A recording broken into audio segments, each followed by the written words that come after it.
For years I've been interested in dementia and the brain and music, like science-wise. Then using my skills, which are making and designing, how can I use the scientific research to actually help people? If you take some research and maybe pair it up with a designer, then you can actually make something that can affect people and change people's lives. I first saw the positive effects of music on people with dementia when my great-gran was in hospital and she couldn't remember who any of her family members were, but in her care home she could play the piano and play about 50 songs, all the lyrics, and sing along. Why does music have such an effect on people with dementia? And it's often the last thing that goes. As dementia gets progressively worse, music always stays there, and the part of the brain that links the music, emotions and memories together, that's the least affected part of Alzheimer's. So that's the point of the brain which I'm targeting through the project. It's a multi-sensory reminiscence activities. The person you're trying to remember is not only an object, they're a song, they're a story in your life, and it's all about communication as well, because often people with dementia are quite difficult to communicate with, but putting on a favourite piece of music suddenly starts all these different emotions and memories. So what does this song, why is it related to a chicken? Because my father, when I was a child, had a wind-up gramophone, and my father was very fond of, what's her name? Gracie Fields, that's right. And my mother used to tease him about it. Do you think you'll regard it as a precious object? Well, the memory is precious, Yeah. and to look at the chicken remind me of all this process that we've been through as well, which will be nice. Yeah.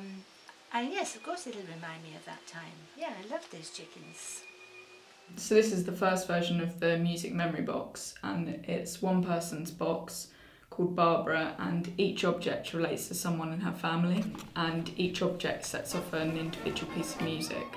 I'm developing on the residency a kit version, so for example anyone that wants a music box, whether they're 7 years old or 80 years old, should be able to, with their families, make a kit about their most important memories, people and objects. The objects use RFID tags. They're used in Oyster cards around London. There's a reader inside the box that picks up this individual number. So in the kit version, these will come as stickers, so you can attach them to objects you already own, or you can make new ones.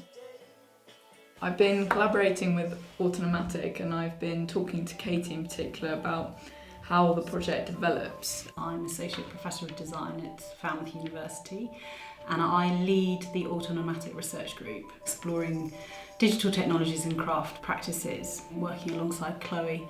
She's incredibly dynamic and hardworking, and she's really thrown herself into the work that she's doing in relation to health and well-being for dementia care. My role in supporting Chloe has been in discussing her design concept with her, introducing her to people who can help her with her project, in particular Arts for Health practitioners in Falmouth, and getting her access to the workshops here so she can actually make some stuff.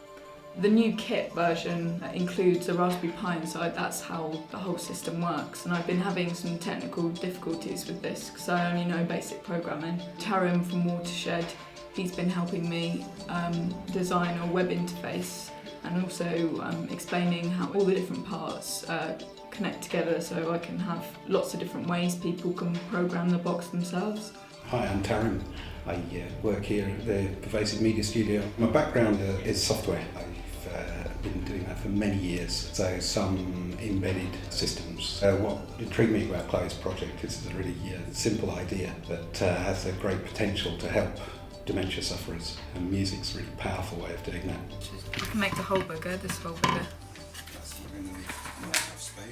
So I've been looking at the technical implementation of the system, writing the software for it, and also looking at how it might be made into a production model. I've been looking at old radios from the 1950s for their visual aesthetics. I want the music memory box to look like a music player, because often people with dementia look into their earlier memories, so if it has certain grills or grates that promote the thought of it being a music player, this is what I want to achieve.